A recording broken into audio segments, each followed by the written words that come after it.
Hey, this is Spellbound, I'm BJ, and this video is about why mermaid books are so popular right now.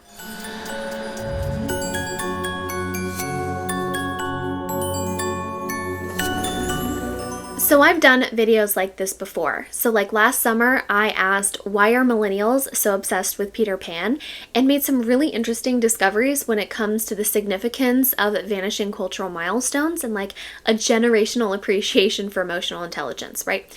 But anyway, you can find that video here. Honestly, some of my best work. Love that video. But I also did one similar last fall where I said, why are witchy books all over the place? Like, why is everything about witches? In a good way, because I love me some witchy books. But it was like witchy coloring books, witchy books in self-help, witchy books in fantasy, a lot of witches in historical fiction, a lot of like witches in middle grade. Like, why is that happening? Why is that so popular and trendy? So we talk a little bit about third wave feminism and like the icon of the witch and how it kind of rises and trends in like the collective consciousness every couple decades or so. Basically, whenever the girly pops just need like a little reminder that we are in fact badass. And so that video is here. But this video is about mermaids and why mermaid books are like as popular as ever, even if the whole mermaid craze has sort of died down since like 2015. Do you guys remember that when like mermaid shit was everywhere? There was like mermaid sections in Cracker Barrel, and Home Goods had Let's Be Mermaids like on throw pillows everywhere, and there were mermaid tails like just out the wazoo, and every girl's t-shirt said like always be yourself and then she can be a mermaid, then always be a mermaid. You know, I guess I would prefer it to Farmhouse. I'll take mermaids over Farmhouse. Anyway, but mermaid books on the rise. Why is that? Why, if the whole like mermaid craze has died down, why are mermaid books super popular?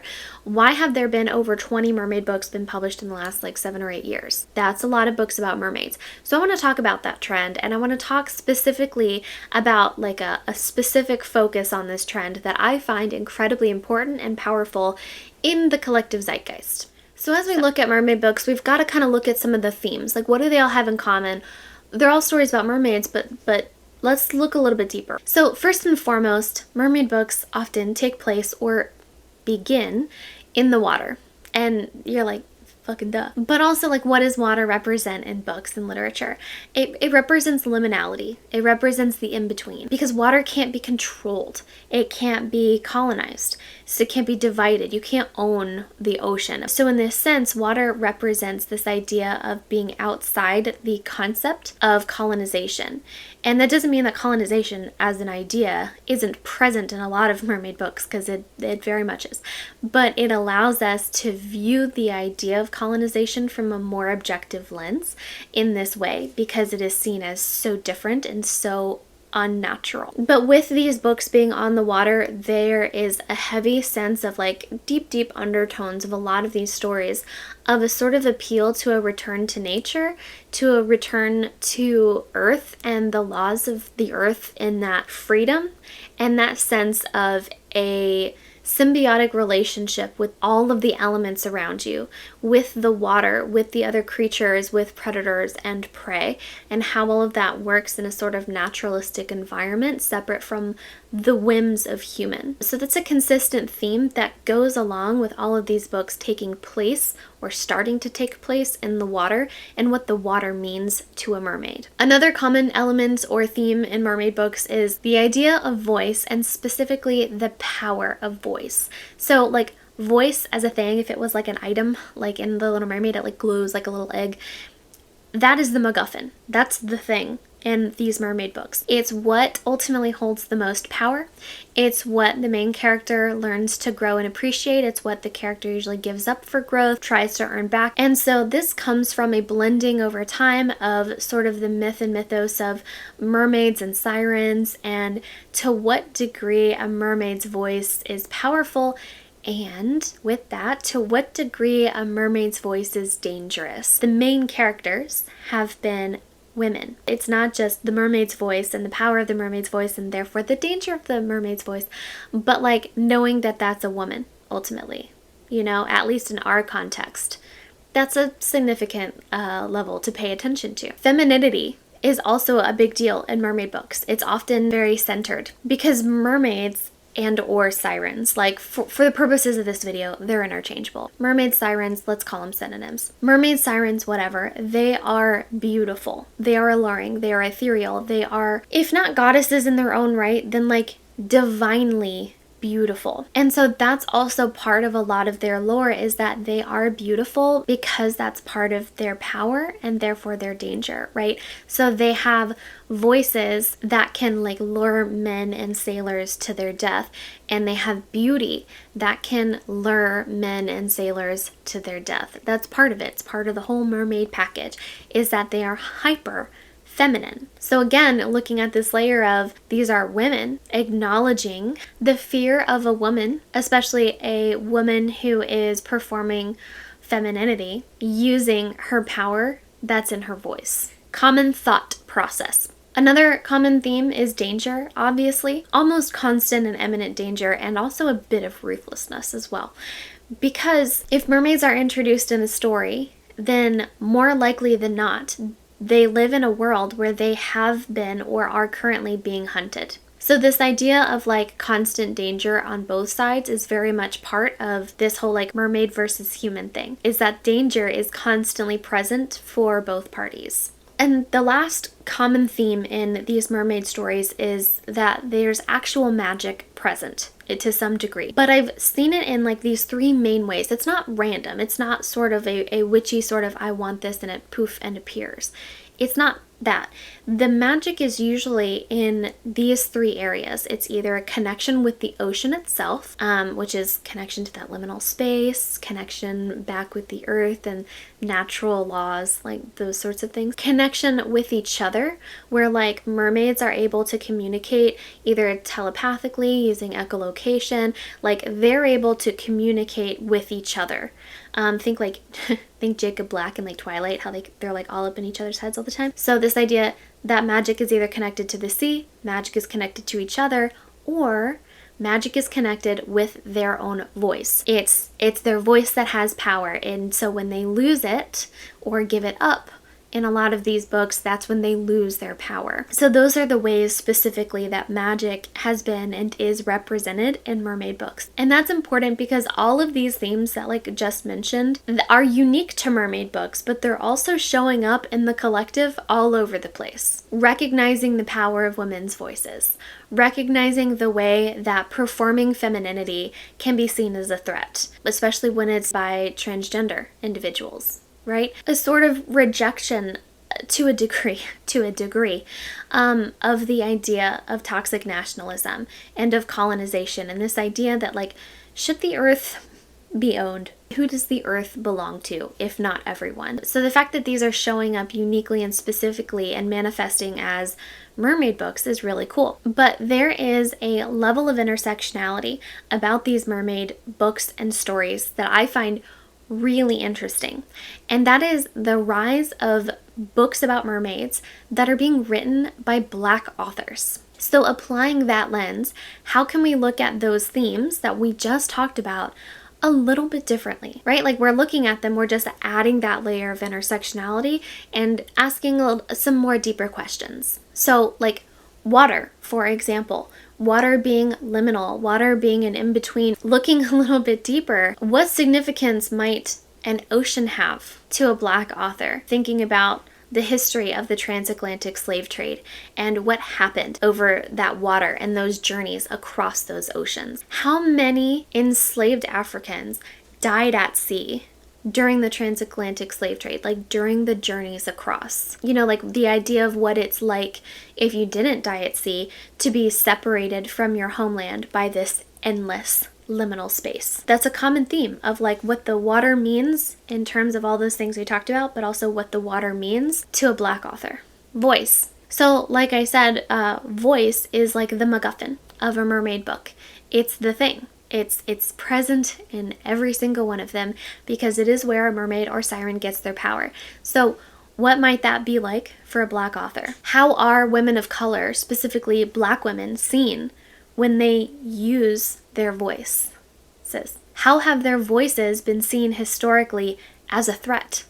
And how have Black women's voices been silenced consistently throughout history. When we still operate with a white-centric European beauty standard, we don't often see Black women depicted as the desirable main character. Colorism is still rampant and horrible throughout Hollywood and marketing. It's considered different or unique or intentionally different or worse, exotic to like feature Black women in many places, and obviously that's wrong. So in addition to that, there's also like adding an extra layer of hyperfemininity on top of that. My friend told me once that as a Black woman, she's often depicted in movies and TV as like the Black women that are depicted have to be like strong and tough and more masculine, right?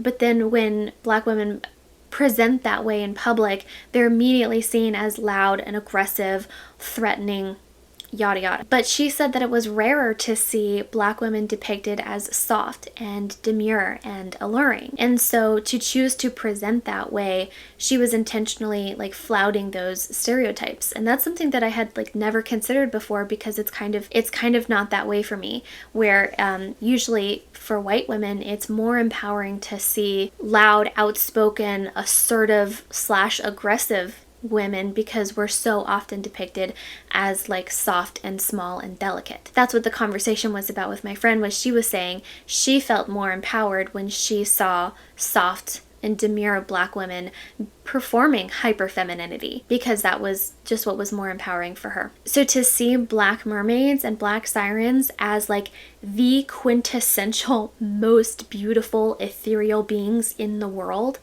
is extremely important, because it challenges our extremely white Eurocentric worldview and beauty standards. So that representation is hella important. Danger. So like I said, mermaids and sirens are often depicted and seen as like the enemy of humans because they're so dangerous, right? So this is extremely topical. How are Black individuals seen as a threat simply for existing? How often are Black women told to lower their voice, to speak softer, to be less, to be just a little bit more grateful, read subservient, lest they be seen as loud, aggressive, and therefore threatening? The idea that simply existing as a being with a voice and with that voice power is a theme that is consistently examined and asked in mermaid stories, but especially in mermaid stories by Black authors. And finally, actual magic. And we talked about that this magic isn't like willy-nilly poof and it's their kind of magic. This magic has like three main components, right? So it's magic connection with the sea, magic connection to each other, and magic as a connection to their voice and therefore their sense of power. So women of color know how to build community because they've been doing it forever, since the dawn of time. And so the problem is, like with white women, we don't know how to do that. And there's reasons why. But like what that means is, historically, when shit hits the fan, such as the overturning of Roe v. Wade, and we start to like run around and panic and pretend like the women of color around us haven't been telling us that the realities that we now face when it comes to bodily autonomy and like infant mortality rates and also like pregnancy death rates has actually been their reality all along, we have a hard time moving forward the right way, which is together. And I could go on a whole tangent about how white supremacy through the channels of patriarchy, capitalism, and white evangelical Christianity keep white women separated from each other and from a sense of community based on shared resources, and how white women are conditioned to stage gate relationships with each other outside of family relationships as a natural like byproduct of white solidarity that's been programmed within us, right? But my point is, women of color, indigenous women, and Black women have been kin-keeping and building community since ever, and it's cultural. And this element of community, of connectedness, of the village, of all moving forward as one is a consistent theme in mermaid stories and the way that mermaids relate to the sea and to each other, often through magic. There's a wholeness there, an ethereal connectedness, and that has been so interesting to see this theme explored within these books. Okay, so let's talk about the books. I have been reading a ton of mermaid books recently, and I do plan to do like a whole wrap-up with a silly little rating scale like I did for my Peter Pan wrap-up right here. It's really cute and like sort of nonsensical way to examine all of the books together. But for this next part, I do want to spotlight some of these mermaid books that have been written by Black authors, because I have just found the storytelling to be top notch, but also they are like particularly gut-wrenching and beautiful because they carry so much weight to them. Skin of the Sea by Natasha Bowen. Drawing from diverse African mythology, Bowen tells the story of Simi, a mamiwata who has been charged with ferrying the souls of those who die at sea, specifically those who have been stolen from their homeland right at the beginning of the transatlantic slave trade. Because this book takes place like in history, like right in around the 1400s, right at the beginning of the slave trade, right off the west coast of Africa. One day, Simi approaches the young boy who's just been tossed overboard, but when she goes up to like ferry his soul, she realizes that he's still alive. Not willing to let another life be lost, she actually chooses to save him, but in doing so, she breaks the oath that she swore as a mamiwata. So that angers the gods and puts all of the rest of the mamiwata at risk. So Simi launches on a quest to not only return the boy to his homeland, but to search for a long-hidden mythical object that will allow Simi to petition the Supreme Creator for forgiveness, but also for leniency when it comes to like all the rest of her kind. But there is a corrupt, power-hungry god who is also on the hunt for this mythical object, and he'll stop at nothing to find it. So this book was so good. It reads a lot like a fable or a fairy tale that puts a bit of distance between us and the main characters, but it also introduces a lot of like epic, supreme gods and mythical beings. So I think that that level of distance makes a lot of sense because we're dealing with some pretty epic proportions here, where a more surface level or connectedness with us and our main characters might not have made as much sense. But I think what sort of balances out this tone that has like epic proportions is the amount of diverse African mythology that Bowen has weaved into this book. So she has like a pretty decent work cited in the back of her author's note where she talks about all of the books that she read in order to learn about all of these different mythical creatures from all across like African mythology. So she has like Senegalese fairies and an Inky-Nunky water horse and African version of a unicorn, a couple of other things. There's so many mythological creatures in addition to like the actual lore and mythology of the Mamiwata and the lesser gods and the Supreme Creator. So there's a lot going on. But there's also just some really amazing, rich details in this book. One that really stuck out to me was like in one scene, Simi's hair is braided into a map, like a living map, so that she would know where to go for the next leg of her journey. It was just such a beautiful chapter, the whole thing. I read it like 3 times. A Song Below Water and A Chorus Rises by Bethany C. Morrow. Unlike Skin of the Sea, this book does read with a much closer proximity between us and our main characters, and it has much more of a contemporary YA like writing style, and that's because it is narrated by 2 teenagers, Tavia and Effie, who do use a lot of teen slang. They do speak in the vernacular, and it takes place in present day, like right now in our world, just with the presence of some mythological creatures. For example, Tavia is a siren, and while it's not technically illegal to be one, it is illegal to use your siren call to band like big groups of sirens together, and siren lives are considered to be like worth less than other lives. To seal this allegory, only Black women can be sirens, so that does add several layers of intersectionality to that as well. In this book, Tavia is being protected by a sort of underground group of citizens who work to protect the identities of sirens and help keep them hidden, kind of in plain sight. And so Tavia actually lives with Effie, her best friend slash sister, and Effie's parents. And Effie plays a mermaid at the Ren Fair, and she's very passionate about it. She's spent like years perfecting her character and the lore around it and everything. But one day she makes a pretty shocking discovery that puts everyone around her in danger. Meanwhile, Tavia chooses the worst possible time ever to let loose her siren call, and that places a big target on her back. So this book is full of really fun, colorful details that add, I don't know if I would say whimsy, but it's right next door to it. So you've got like a gargoyle bodyguard, teen drama, crushes, hair that seems to move on its own, LARPing, and just so much more. But it's also really well balanced with the weightedness of what we're what we're actually talking about here, right? Because despite being about mythological creatures, this book is a pretty thinly veiled allegory for the lived experience of Black women, like in present day in America. And this book, while being a delightful and sometimes pretty funny read, paints a pretty accurate portrait of the real fear and severe consequences of just existing. It is another 5-star read, and I'm currently in the middle of the sequel, A Chorus Rises. The Deep by Rivers Solomon. So this one is about Yetu, and Yetu holds the memories for all of her people, mermaids, I imagine. And so they're actually, her people, are the descendants of the pregnant African slaves who were thrown overboard by slave owners during the slave trade. And so while her people live these sort of idyllic lives under the sea, it's because they are unburdened by the memories of their past, of their truth, and of their ancestors. And so only one person in their group is charged with remembering, and that's the historian. In this case, that's Yetu. But the memories are sort of tearing Yetu apart. She rises to the surface to search for the abandoned home of her people. And in order for them to start a new life together, all of her people have to face the truth and remember their past and sort of reclaim their own lives as empowering and devastating and enchanting as it will be. So this book has won a lot of awards and has a lot of accolades, and it has